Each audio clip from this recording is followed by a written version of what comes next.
Halo, kita jumpa lagi. Kali ini kita telah berhasil mengundang seorang entrepreneur yang berhasil dari network marketing. Beliau dari Jakarta. Selamat siang Pak Elvanto. Halo, Apa kabar? Pak. Ya, siang, Pak. Puji Tuhan, baik. Saya tahu Pak Elvanto ini salah satu bukti sukses entrepreneur muda dalam bidang network marketing. Langsung saja kita mau dengar Pak Elvanto, boleh nggak Bapak cerita tentang latar belakang Pak Elvanto? Latar belakang saya adalah lulusan sarjana komputer, ya. Jadi gelar saya secara official itu adalah Eskom. Jadi sebetulnya tidak ada hubungan ya dengan apa yang saya geluti saat ini. Ya, kalau bicara kondisi finansial memulai adalah punya hutang ya puluhan juta dan itu di kartu kredit ya. Jadi benar-benar tekanannya begitu besar. Secara psikologis, saya bukan orang yang supel begitu, nggak jauh ya. Jadi saya kuper, culun, ya, introvert, nggak punya banyak teman, nggak bisa ngomong, nggak bisa nyakitin orang, ya, nggak bisa, bahkan nggak suka jualan. Ya, pokoknya seperti itulah kurang lebih. Nah, itu latar belakang saya waktu awal sebelum di usaha ini. Jadi Pak Elvanto ini belum pernah berbisnis di network marketing sebelumnya, Pak ya? Secara benar-benar jalankan belum, hanya bergabung pada saat itu di multi level sebelumnya. Nah itu dia Pak Elvanto, kalau dengar cerita Bapak tadi, seorang yang introvert, tentunya nggak banyak teman, pemalu biasanya, bisa berhasil di network marketing ini, cara memulainya gimana Pak El? Nah, jadi sebetulnya kalau kita bicara network marketing, itu yang paling penting adalah support system ya, atau sistem itu sendiri. Karena kalau kita belum mengerti tentang network marketing, memang awal saya juga berpikir bahwa network marketing itu mesti jago ngomong, jago jual, punya banyak teman, bisa meyakinkan, dan seterusnya. Tetapi kalau kita mau cari tahu lebih dalam, sebetulnya network marketing dalam tanda petik ya, itu tidak membutuhkan itu semua. Jadi network marketing itu hanya membutuhkan niat kita di awal. Nah, sisanya apa yang dibutuhkan untuk kita bisa berhasil, semua itu bisa dipelajari ya. Jadi kita ada sistemnya, ada training, ada sekolahnya. Nah, itu yang perlu kita ikutin. Jadi waktu kita memulai itu apa adanya, apa yang bisa kita lakukan, itulah yang diminta dilakukan gitu awalnya. Apakah Pak Elvanto di awal langsung bisa berhasil gitu Pak? Karena faktanya banyak sekali di luaran orang yang mencoba menjalankan bisnis seperti yang Pak Elvanto jalankan. Mereka banyak sekali kesulitan-kesulitan di awal yang katanya itu tidak segampang yang orang banyak pikirkan. Nah kalau Pak Elvanto sendiri gimana Pak? Pada dasarnya kan gini ya Pak Edi ya, saya yakin semua teman-teman kalau kita mau berpikir jernih, memang ada gitu, yang sesuatu yang mudah ya untuk bisa berhasil. Saya rasa nggak ada ya, memang di dunia zaman sekarang ya semua serba internet, seolah-olah orang sukses itu gampang sekali. Kayaknya cuma ngevlog aja bisa sukses, punya uang banyak begitu. Padahal yang mereka suka lupa untuk dicari tahu adalah prosesnya mereka. Nah, awal saya di bisnis ini tentu tidak semudah membalikan telapak tangan. Ada banyak sekali apa ya mental-mental yang dalam tanda petik dipukul lah di bisnis ini gitu. Dari yang saya nggak suka sekali yang namanya ditolak orang, di bisnis ini ya harus ditolak begitu ya. Tapi ya kita mesti lewatin. Saya takut sekali bicara dengan orang ya di bisnis ini ya dalam tanda petik kita harus bicara depan orang. Nah, cuman yang membedakan adalah kita tahu itu normal. Jadi apa yang menjadi proses, kita tahu bahwa proses itu adalah normal karena kita punya sekolahnya, kita punya training-trainingnya, kita punya komunitas yang selalu menekankan bahwa apa yang kamu alamin itu normal. Nah, itu mungkin ya yang membuat saya sedikit lebih apa ya, lebih legowo gitu melewati prosesnya. Tentu tidak mudah Pak Edi, tetapi doable, bisa dilakukan dan bisa dilewati seperti itu Pak. Dan kalau teman-teman di luar sana yang mungkin ya mengatakan bahwa itu tidak mudah dan lain sebagainya, jujur saya juga sepakat, ini bisnis murni. Ya, memang tidak mudah, tetapi buat saya kalau bisa dilakukan, kalaupun itu susah, tapi bisa dilakukan, kenapa nggak dijalankan? Seperti itu kurang lebihnya Pak Edi. Apakah dari awal Pak Elvanto sudah yakin bahwa kalau jalankan bisnis ini Pak Elvanto akan berhasil? Kalau saya nih Pak Edi ya, apa adanya nih ya, enggak Pak, sama sekali enggak. 100% bahkan cenderung ya, saya yakin nggak bisa. Nggak mungkin lah gitu ya, seorang saya bisa berhasil, apalagi di bisnis network marketing. Di bisnis atau di dunia umum pun saya nggak yakin bisa sukses. Saya latar belakangnya pesimis, introvert begitu. Nah, di awal saya hanya, waktu pertama kali ya, saya ingat saya mau coba jalanin adalah hanya hadir di pertemuannya, di training, terus kemudian ada satu pembicara begitu di depan ya, dan itu diedifikasi atau dielu-elukan lah begitu hebatnya. Dan waktu itu dia cuman peringkatnya sangat bukan rendah banget juga, tapi lumayan. Tapi saya ngelihat kok dia bisa ya gitu. Ya, dengan seperti itu kok dia bisa, kayaknya saya bisa lebih baik begitu. Ya, nah hanya mulai dari situ dan hanya itu tujuannya. Beruntungnya saya cuma satu, Pak. Saya mau nyoba.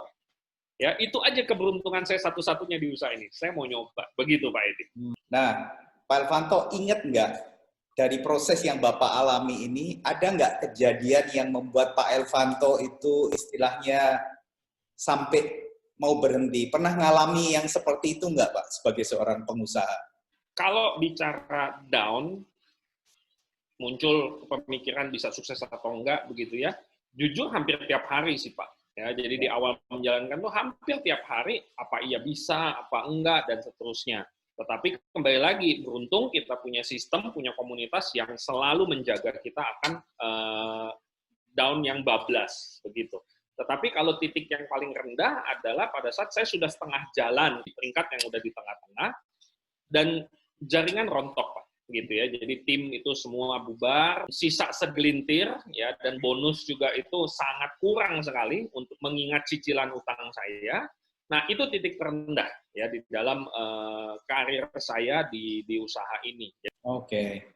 Nah, Pak Elvanto, dari Pak Elvanto mulai jalankan dengan serius sampai Bapak merasa mendapatkan hasil yang layak. Itu perlu waktu berapa lama, Pak, Bapak untuk bisa melihat bahwa bisnis ini bisa jalan atau enggak?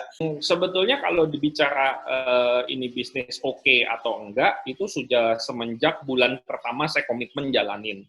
Karena di bulan pertama itu saya dapat bonus ya, dengan kondisi belum terlalu mengerti mengenai cara kerjanya. Tetapi bonusnya itu pada saat itu, Pak ya, pada saat di tahun di awal itu 2 kali lipat dari UMR. Nah, jadi di saat itu saya langsung kebuka mindset bahwa ini bisnis ada uangnya. Dan saya kalau kerja atau bangun bisnis kan cari uang. Sedangkan bisnis ini saya nggak punya pengalaman, baru nyoba jalanin dengan serius tentunya, 1 bulan tapi hasilnya sangat lumayan sekali. Nah, itu pertama saya memutuskan bahwa ini bisnis real. Oke. Tapi pada saat titik terendah yang tadi, itu saya udah di tengah-tengah menurut orang, saat itu saya tidak terlalu berfokus kepada hasil sebetulnya, Pak Edi. Yeah. Tetapi saya lebih cenderung untuk, kalau ada orang yang berhasil di usaha ini, ada orang yang gagal. Dan saya sudah diambang kegagalan. Apa yang membedakan antara yang saya lakukan dengan yang berhasil lakukan pada saat itu? Itu saya mikirnya. Nah, begitu saya mencoba nyari mentor, yang saya lihat memang dia sudah sangat berhasil, saya hampiri dia, saya nanya sama dia. Saya nanya soal kerjanya dia seperti apa. Nah, pada saat dia cerita mengenai proses atau kerjanya dia, saya merasa saya belum bekerja sekeras itu. Nah, jadi pada saat itu, saya ngambil keputusan, saya akan jalankan apa yang dia jalankan selama kurang lebih 1 tahun penuh, non-stop. Jadi 1 tahun penuh waktu itu komitmen saya. Nah, saya fokus sama kerjanya, Pak. Sampai 1 tahun, bahkan saya nggak mudeng waktu itu mengenai bonus, begitu ya, nggak ngerti. Saya nggak fokus ke sana sama sekali. Saya fokusnya pokoknya kerja aja. Nah, begitu lewat 1 tahun, begitu ya, karena dulunya kan kere luar biasa, Pak, ngirit karena hutang, begitu ya. Dan setelah 1 tahun, ternyata hutang itu sudah sangat sisa sedikit sekali. Namun, saya masih punya kebiasaan untuk hidup irit luar biasa. Sampai istri saya ngingetin, bonus lu tuh udah besar, cobalah nikmatin sedikit. Nah, sampai segitu, Pak. Nah, di situ saya langsung, oh iya ya, udah lumayan ya, gitu. Sampai perlu ya, diingetin bahwa bonusnya sudah cukup besar, Pak El ya? Iya, begitu. Nah, saat udah diingetin begitu, oh iya juga ya, gitu. Nah, tetapi ya memang karena habit kerja ya, jadi ya udah tinggal dilanjutin aja sih, gitu sih Pak Edi. Jadi sekarang ini Pak Elvanto sudah merasa bahwa Pak Irvanto sudah mengambil keputusan yang tepat saat itu untuk menjalankan bisnis ini. Pak El kebayang nggak dalam posisi sekarang ini, seandainya Pak Irvanto dulu tidak jalankan bisnis yang Bapak jalankan saat ini, Bapak mau jadi apa cita-citanya, Pak? Udah pasti kebayang, Pak. Pulang kampung, lanjutin usaha orang tua. Kampungnya di mana, Pak El? Di Batu Raja, Pak. Palembang. Batu Raja. Iya. Udah pasti tuh. Pasti pulang kampung, menyerah sama orang tua, minta dimodalin, buka toko, ya begitulah kurang lebih, Pak. Bukannya buka toko itu jelek atau apa, enggak sama sekali begitu ya, Pak ya. Tetapi saya itu tidak suka yang namanya rutinitas sebetulnya, ya. Buka toko, dagang, jualan, nah itu saya nggak suka sama sekali, gitu. Jadi kalau hidup rutinitas yang tidak saya sukain, waduh, ya bisa cilaka kayaknya saya, Pak. Ini kan saya dengar Pak El nih sekarang salah satu international speaker juga ya, trainer tidak hanya di Indonesia, tapi bahkan ke mancanegara. Tadi Pak El cerita pemalu, orang yang introvert, terus sekarang bisa bertransformasi menjadi seorang yang tentunya untuk jadi international speaker itu orang yang percaya diri. Apa memang dulu Pak El ini pemalu, introvert, tapi sudah pinter ngomong atau gimana Pak El? Good question, jadi saya baru kepikiran gitu ya, mengenai percaya diri. Kalau ditanya, dan saya jawab jujur, apakah saya pede ngomong di depan panggung? Tetap enggak, Pak. Jadi sampai sekarang saya tetap nggak pede untuk ngomong di depan panggung. Setiap kali menjelang nama saya dipanggil untuk bicara, itu deg-degan luar biasa, Pak. Jadi tetap kok, nggak pedenya itu tetap. Oh, saya pikir sudah pengen langsung secepatnya naik panggung gitu. Nggak sama sekali. Jadi tetap nggak pede. Ya itu ya tadi ya Pak Edi, ya mungkin kebanyakan teman-teman berpikir bahwa untuk bisa sharing, berbagi, begitu harus pede dulu begitu. Nah padahal terutama di industri kami Pak ya, di industri network marketing, itu yang kami bagikan adalah pengalaman dari apa yang kami pelajarin dan kami praktekkan, menghasilkan apa, nah itu yang kami bagikan. Jadi sebetulnya dalam tanda petik, kalau arti pede itu belum terjadi tapi kita yakin terjadi, saya nggak pede sama sekali. Tetapi apa yang kami diminta untuk berbicara di industri kami adalah pengalaman. Ya, kalau yang namanya pengalaman diceritain, kita nggak butuh pede. Yang penting ingat kan, apa pengalamannya, ya tinggal dibagikan aja. Cerita pengalaman, Pak ya? Iya, betul. Jadi industri kami ini tidak membutuhkan orang-orang untuk menjadi pembicara profesional. Karena yang diminta dibagikan adalah bukan teori, tetapi pengalaman. Paling ya kita perlu sedikit tentunya melatih, tapi itu semua sudah ada di dalam pelatihan-pelatihan kita punya support system. Bagaimana cara mendeliverinya? Ya, ada banyak orang yang pengalamannya banyak, idenya brilian, tapi dia nggak bisa delivery, nggak bisa menyampaikan. Nah, itu yang dipoles. Lagi-lagi banyak orang cuma melihat ujungnya atau hasilnya. Yang mereka tidak tahu adalah persiapannya gitu. Bisa bicara kayak kemarin terakhir ya, kalau bicara panggung internasional itu waktu di India, Pak. Kalau nggak salah, saya cuma ada waktu 5 menit begitu, 5 apa 10 menit. Itu persiapan saya hampir sebulan loh, Pak. Wow, di India, Pak ya? Cuma bicara 5 menit, persiapannya 10 bulan. Jadi selama sebulan tuh mikirin apa yang mau saya bicarain, apa yang mau dideliveriin, ya, dan seterusnya lah, begitu. Banyak orang lihat hasilnya seolah-olah tiba-tiba dipanggil, saya nggak tahu apa-apa, saya ngomong terus langsung wow gitu. Enggak. Sudah profesional gitu, kita pikir sudah profesional. Justru di sini kita mengingat-ingat pengalaman, apa topiknya, pengalaman kita seperti apa, nah itu yang kita bagikan. Gitu ya, kalau ditanya, pede nggak? Enggak juga. Makanya setiap kali turun panggung, saya selalu nanya gitu. Gimana Pak tadi, nyampe nggak pesennya? Cukup oke nggak gitu. Kalau pede kan turun saya melayang, Mbak. Iya. Jadi istilahnya sampai sekarang pun naik panggung itu masih ada rasa terpaksa naik panggung gitu, Pak ya? Iya, Pak. Betul. Pak El, kita juga pengen tahu. Pak. Tadi kan Bapak cerita di awal-awal Bapak waktu mencoba jalankan bisnis ini banyak sekali kesulitan-kesulitannya, banyak penolakan-penolakan, banyak kegagalan. Bahkan Pak El cerita tadi bahwa bisnisnya sempat jatuh juga. Itu proses yang nggak enaknya. Kalau saya boleh tanya, Pak, di bisnis yang Bapak jalankan ini, enaknya apa saja, Pak? Enaknya sebetulnya kalau kita mau lebih netral berpikirnya. Dan ada banyak, Pak, Ya. sebetulnya. Mulai dari pertama kali, kita modalnya super kecil sekali. Terutama untuk kategori kita berbisnis. Kalaupun dibilang, wah kalau saya kerja kan nggak punya modal. Enggak juga. Orang kalau mau bekerja butuh gelar. Dan gelar itu mahal. Ya, butuh SD, SMP, SMA, bahkan beberapa sampai kuliah S1, S2, dan seterusnya. Dan itu butuh berapa puluh tahun. Ya, jadi kalau kita punya, nggak ngelihat latar belakang, pendaftaran, kemudian ya dengan investasi yang sangat-sangat terjangkau sekali. Jadi secara modal udah kecil. Karena modal kecil, resiko kecil. Apalagi di kondisi sekarang, misalnya kondisi COVID-19, physical distance seperti ini, ada begitu banyak usaha baru buka tiba-tiba physical distance. Kebayang nggak itu resikonya seperti Ya. apa? Nah, sedangkan di usaha kita, ya pendaftarannya sangat murah dan kita belanja produk, dan produk itu dikonsumsi juga kita sehat. Jadi modalnya kecil, resikonya kecil. Kalau kita bicara misalnya nih, kita mau buka usaha lah seperti itu, Pak ya.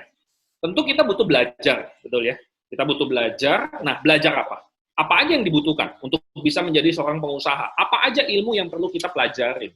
Itu kalau kita list ada belasan loh, Pak. Nah, kita tahu dari mana apa saja yang kita perlu pelajarin. Nah, di usaha yang saya gelutin, dikasih tahu apa aja itu. Jadi yang kamu perlu pelajarin ini. Yang ini nggak perlu gitu. Jadi langsung straight to the point. Terus belajarnya di mana? Bayar berapa? Butuh waktu berapa lama untuk bisa menguasai skill itu semua? Nah, kita di sini ada mentornya, ada trainernya, ada pelatihnya. Jadi udah tahu apa saja, terus kemudian dikasih pelatihannya dengan biaya yang sangat murah, bahkan saya bisa bilang gratis sebetulnya, dan dikasih mentor juga begitu. Jadi benar-benar apa ya? Modal kecil, resikonya kecil. Skill apa aja udah tahu. Gimana cara belajarnya sudah tahu. Berapa lama belajarnya tentu dipercepat ya, karena kita punya mentornya, dan pelatihan yang diberikan pun aplikatif. Jadi cukup sangat singkat sekali. Rata-rata kalau kita perhatiin orang yang serius, itu rata-rata 1-2 tahun saja. Gitu. Mereka dalam tanda petik sudah cukup menguasain skill-skill itu untuk mereka punya penghasilan yang cukup luar biasa. Kalau kuliah itu belum S1, Pak ya? Waduh, Pak, 1-2 tahun belum selesai S1-nya, Pak. Itu pun Ya, belum SD-nya, SMP, SMA-nya. iya. Ya, jadi kalau sama kuliah itu 16 tahun baru dia 16 bisa tahun. dapat, dan itu pun skill-nya yang kepake apa? Kita nggak tahu gitu. Sedangkan industri yang saya gelutin itu straight to the point. Ya, skill-nya dibutuhkan apa saja. Bahkan saya banyak dengar dia bergabung di industri ini sambil dia mengerjakan pekerjaan ataupun usahanya dia, dan usaha dan pekerjaannya dia pun ikut naik. Karena skill-skill yang dipelajarin di industri ini, di pelatihan-pelatihan ini gitu. Nah, itu juga menjadi kelebihan juga, karena ilmunya bisa diterapkan di manapun. Kemudian, kemampuan bisnis industri ini untuk beradaptasi itu luar biasa, Pak Ed. Ya, di kondisi physical distance, tidak physical distance, ya, apapun, krisis ekonomi apapun, ya tentu Jadi pasti ada goncangan kecil. masa-masa seperti sekarang ini, Pak, di Jakarta kan PSBB ya, artinya banyak Ya, sekali pembatasan-pembatasan, hotel juga banyak yang tutup, restoran juga nggak boleh dine in dan out. Tapi kalau di bisnis yang Bapak jalankan ini, nggak ada masalah, Pak ya, masih tetap bisa jalan gitu ya. goncangan pasti ada, Pak. Perubahan budaya pasti ada, tetapi secara prinsip, cara kerja, dan lain sebagainya, tidak ada yang berubah sama sekali. Yang berubah hanyalah sebuah kebiasaan, yaitu apa? Yang tadinya kita ketemunya di tempat, gitu ya, di kafe, di mall, di restoran, dan di rumah, seperti itu, diganti menjadi cloud, menjadi udara atau lewat daring. Tetapi apa yang disampaikan sama, teknik apa aja sama persis. Makanya saya selalu mengingatkan gitu ya ke teman-teman saya di industri yang sama ini, prinsip itu tidak pernah berubah, strategi yang berubah. Enaknya ya di usaha kita adalah kita hanya berubah, terutama di COVID ini, kita hanya berubah tempat, sisanya tidak ada yang berubah gitu. Nah, jadi kemampuan beradaptasi dengan krisis apapun kita sangat kuat sekali. Kan ada istilah keren gitu ya dari Charles Darwin, penemu teori evolusi. Dia bilang makhluk yang paling kuat itu bukan yang paling besar, bukan yang tenaganya paling besar, tetapi makhluk yang paling hebat adalah makhluk yang kemampuan beradaptasinya super tinggi. Dan itulah yang dimilikin sama usaha ini. Nah ini kalau saya terusin Pak Ed, kelebihan-kelebihan usaha ini banyak sekali dari berbagai latar belakang. Kita nggak butuh orang yang punya gelar akademis, nggak butuh di usia yang sangat produktif, nggak butuh gender, nggak butuh modal besar, nggak butuh lokasi, nggak butuh pengetahuan tentang organisasi, nggak butuh pengetahuan tentang usaha. Apapun itu tidak dibutuhkan. Yang dibutuhkan cuma satu, niat. Jadi banyak sekali kelebihan-kelebihan di usaha ini. Jadi saat kondisi seperti ini, kita harus beradaptasi ya. Jadi strateginya yang perlu dirubah. Jadi saya juga tadi mencatat bahwa di bisnis yang Pak Elvanto jalankan ini, yang memegang kunci itu ternyata harus ada komunitas ya. Dan ada yang ngajari, itu yang menarik. Padahal di bisnis di luaran, itu saling bersaing, saling berkompetisi. Tapi kalau saya dengar cerita Bapak tadi, kenapa banyak orang yang latar belakangnya biasa-biasa saja, malah di sini bisa sukses luar biasa. Tentunya Bapak juga sering kali dapat trip ke luar negeri, Pak ya? Iya, Pak. Sudah ke berapa negara, Pak? Sampai saat ini? Lupa ya, Pak. Lupa ya? 20 apa 30 gitu deh. Wah, 30 lebih ya. Nah, dari negara-negara yang Bapak pernah kunjungi itu, negara mana yang paling berkesan? Yunani, Pak. Yunani. Bisa cerita dikit, Pak? Kenapa kok Yunani menarik sekali, Pak? Seperti asal-muasal peradaban ya. Orang-orang pinter, pemikir-pemikir terkenal, begitu semua dari negara Yunani. Dan begitu nyampe sana memang ya pantas lah ya, kenapa orang bisa di sana bisa pinter begitu lah ya. Karena salah satunya alam ya, begitu indah luar biasa di sana, menenangkan sekali, begitu menjernihkan sekali. Nah, tetapi yang bikin menarik adalah saat ini negara itu nyaris bangkrut. Saya selalu mengingatkan bahwa jaya dulu itu tidak menjamin jaya nanti. Zaman dulu kita bisa berjaya, ke depan belum tentu. Karena apa yang kita gunakan untuk berjaya zaman dulu, itu mungkin tidak bisa dipakai untuk bisa berjaya ke depannya. Jadi saya belajar mengenai Yunani, ini negara begitu indah, orang-orangnya begitu brilian di zaman-zaman kejayaannya. Kok bisa sampai seperti ini? Gitu. Apa yang mereka lakukan? Ya, dan saya cuma ngambil kesimpulan, kemungkinan ya mereka merasa bahwa sekali berjaya akan berjaya terus. Tidak perlu belajar, tidak perlu berubah, tidak perlu ngapa-ngapain. Jadi sudah merasa nyaman gitu ya Pak ya mereka? Mungkin ya, itu bahasa tepatnya mungkin Pak. Ya, jadi sudah merasa udah bangsa yang paling tinggi peradabannya, tapi ternyata begitu kita wisata ke sana, wisatanya adalah puing-puing dari peradaban. Ya. Begitu Pak, kurang lebihnya. Thank you Pak Elvanto. Kalau saya minta Bapak memberikan satu pesan untuk orang yang nonton Entrepreneur Talk kita kali ini Pak, apa pesan Bapak itu Pak? Tentukan tujuan. Tujuan itu lebih kepada pada akhir hidup itu kita maunya seperti apa.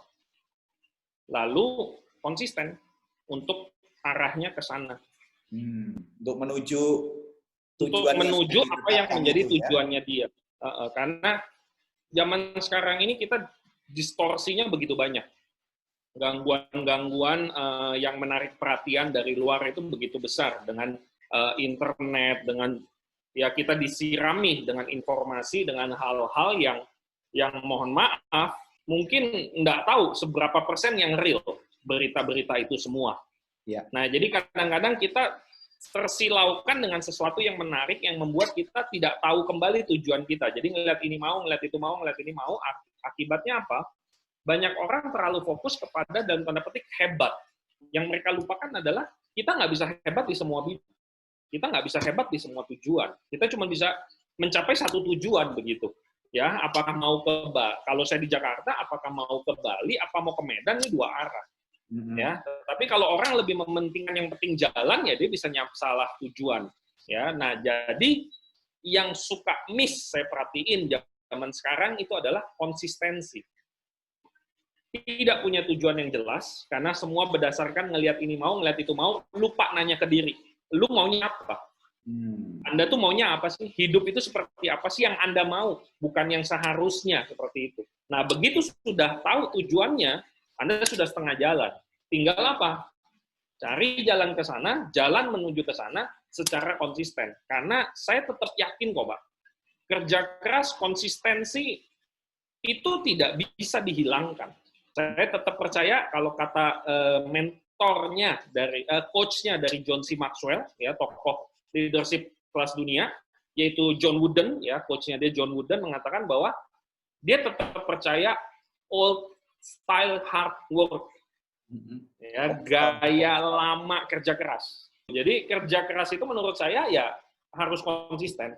Ya, oke. Setiap orang siap kerja keras, tapi apakah dia bisa konsisten long term untuk kerja keras? Pak, dalam situasi pandemi COVID-19 ini, seperti yang Bapak tahu, saat ini kan memang terjadi banyak sekali perubahan-perubahan dan rupanya banyak orang yang mungkin tidak siap dengan kondisi yang seperti ini. Banyak yang dirumahkan, bahkan sudah cukup banyak juga yang harus menelan pil pahit di PHK, Pak. Nah, menurut Bapak, bisnis yang Bapak jalankan sekarang ini, network marketing, apakah cocok kondisinya sekarang lagi susah? Nah, kalau mereka pengen seandainya menjalankan bisnis seperti Pak Elvanto, apakah cocok gitu, Pak, dengan dalam kondisi yang seperti sekarang ini? Yang pasti kondisi di PHK, usaha bangkrut, itu nggak COVID pun terjadi kok. Jadi tanpa COVID pun orang tetap di PHK, orang usahanya tetap bisa bangkrut. Jadi sama-sama aja sebetulnya. Tapi kalau masal seperti sekarang ini, kira-kira gimana, Pak? Jadi perbedaannya adalah sekarang yang ngalamin lebih banyak. Itu aja. Tetapi sebetulnya terlepas apakah bersama-sama atau tidak, orang yang di luar sana pun tetap punya resiko seperti itu. Jadi mau COVID mau enggak, dia harus tetap memikirkan keranjang yang lain gitu kan, kata orang bijak bilang jangan taruh telur di satu keranjang, perlu beberapa.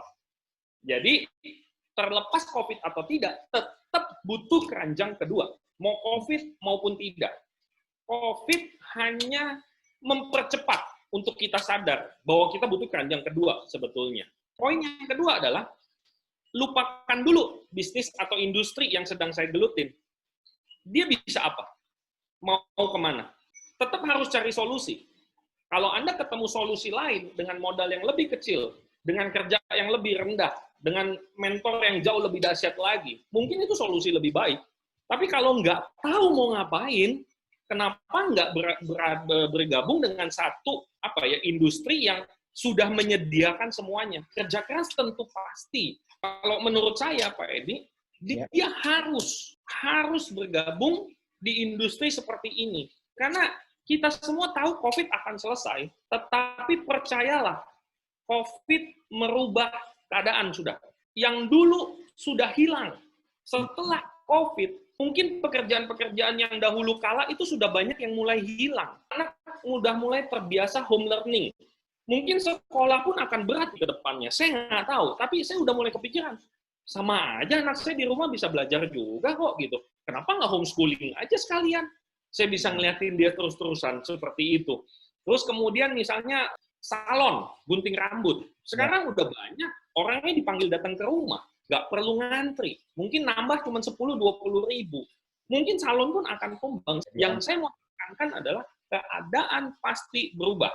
Dan ada yang selalu mengikuti, yaitu apa? Skill baru.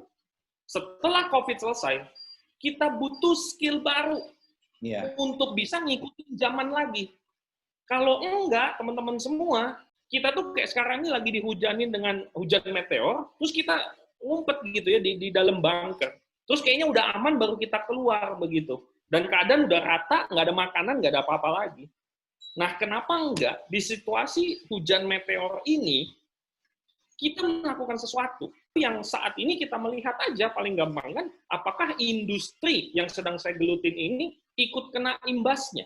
Atau justru mereka sedang bergeliat? Yang saya perhatikan malah setiap krisis ekonomi, industri yang saya gelutin itu naik satu level. Mereka mendapatkan sebuah loncatan besar. Kenapa? Karena ini solusi yang paling gampang. Solusi di luar sana mau ngapain?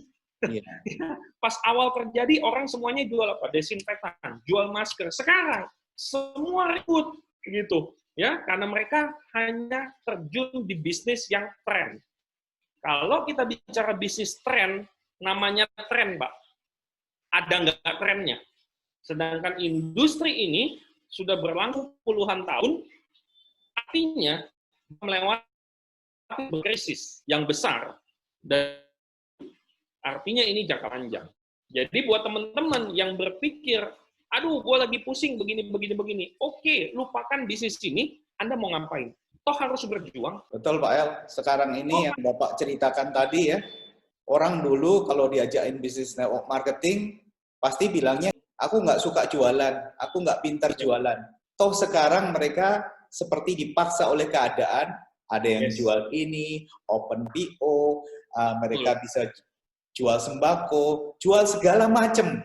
Jadi intinya sebenarnya mereka bisa, cuman dulu mereka sudah seperti pasang tembok duluan gitu ya. Nah, ternyata kondisi seperti ini, seperti Pak El bilang tadi, itu menciptakan hal baru. Itu bisa membuka pikiran bahwa tidak ada yang salah dengan jualan, apalagi kalau yang Pak El jalankan sekarang yang saya tahu, jualan tapi ada sistemnya ya Pak ya, dan dalam bidang kesehatan. Sehat nomor satu ya Pak sekarang ini. Betul Pak. Ya. Apa definisi sukses menurut Pak Elvanto? Definisi sukses menurut saya adalah tahu apa yang Anda inginkan ya di dalam kehidupan dan wujudkan itu. Pak itu bicara tentang impian, Pak El. Yang saya tahu Pak Edi ya, sukses itu kan mencapai sesuatu yang kita impikan, itu sukses. Tetapi makna sukses itu sudah terkontaminasi dari apa yang kita lihat. Kita lihat orang punya jabatan tinggi, orang bilang itu sukses, maka kadang-kadang kita juga percaya bahwa itulah sukses. Orang sukses itu kalau punya perusahaan, ya, dan saya nggak punya perusahaan, gitu ya. Jadi kadang-kadang menurut orang sukses itu adalah punya perusahaan, sedangkan Elvanto tidak punya, maka dia tidak sukses. Jadi artinya apa? Tiap orang makna suksesnya berbeda karena impiannya berbeda. Hidup Anda seperti apa? Bangun, ngapain aja? Kalau saya, Pak ya, yang saya impikan adalah saya bangun, yang pasti jangan ada utang. Terus kemudian melakukan sesuatu yang saya suka. Ya, saya dengar Pak Elvanto sekarang suka diving juga nih Pak, hobi baru. Ya, nah itu tadi baru saya mau cerita Pak. Kalau saya saat kemarin ke lockdown misalnya di Bali, waduh, ya saya sangat sukses sekali itu pasti. Saya bangun, saya nyelam. Muncul ke permukaan, makan siang, habis makan siang, nyelam lagi. Malam, nyelam lagi. Nah itu makna sukses. Melakukan sesuatu yang saya suka begitu. Nah, makanya kan kita perlu tahu, kita tuh suka ngapain? Hanya cari uang. Tapi lupa, uang itu dipakai untuk apa? Betul. Nah, di industri ini, kita diajarkan untuk betul-betul merenungkan kehidupan yang Anda impikan itu seperti apa. Industri ini mengajarkan untuk benar-benar mewujudkan sukses setiap orang. Menarik sekali. Terima kasih banyak Pak Elvanto. Kalau saya boleh tanya terakhir Pak, saat ini apakah Bapak sudah merasa Bapak sudah mencapai impian Bapak? Beberapa impian sudah, cuman ada satu yang mungkin impian yang nggak akan pernah tercapai ya. Jadi saya pengen bermanfaat aja sih Pak buat orang lain. Gitu. Nah itu mungkin yang tidak akan pernah selesai. Itu impian yang saat ini sedang saya jalankan. Jadi living the dream. Iya, puji Tuhannya memang secara keadaan finansial itu sudah more passive income dari aset yang kita bangun di industri ini sudah lebih daripada yang menjadi pengeluaran, tambah sekarang dengan physical distance seperti ini, bahkan saya tidak perlu keluar rumah sama sekali, dan bisnis ini masih bisa berjalan terus, teman-teman semua, jadi kebebasan waktu sudah kita dapatkan, kemudian kebebasan pikiran, ya kalau saat COVID awal terutama, wow, banyak sekali orang bermasalah dengan pikiran, ya usaha goyang dan seterusnya. Nah, sedangkan di usaha ini, teman-teman, ya, akan ada satu titik di mana aset itu, yang kami sebut aset itu sudah jadi, ya Anda nggak perlu lagi dalam tanda petik mikir sampai segimana-gimananya. Ya, jadi karena kita sudah ngebangun tim, sudah ada pemimpin-pemimpin yang bisa untuk mereka beradaptasi juga seperti itu. Jadi secara finansial more than enough, secara waktu saya bisa mengatur fokus mana yang lebih penting buat saya untuk saat ini. Kemudian secara pikiran pun sudah oke sekali. Walaupun ada banyak sekali impian-impian lain yang masih ingin saya wujudkan. Baik, Pak Elvanto. Jadi terima kasih sekali lagi untuk waktunya, untuk sharing-sharingnya. Semoga Pak Elvanto selalu dalam kondisi sehat dan semakin sukses. Ya, oke. Terima kasih Pak Elvanto. Sampai jumpa lagi.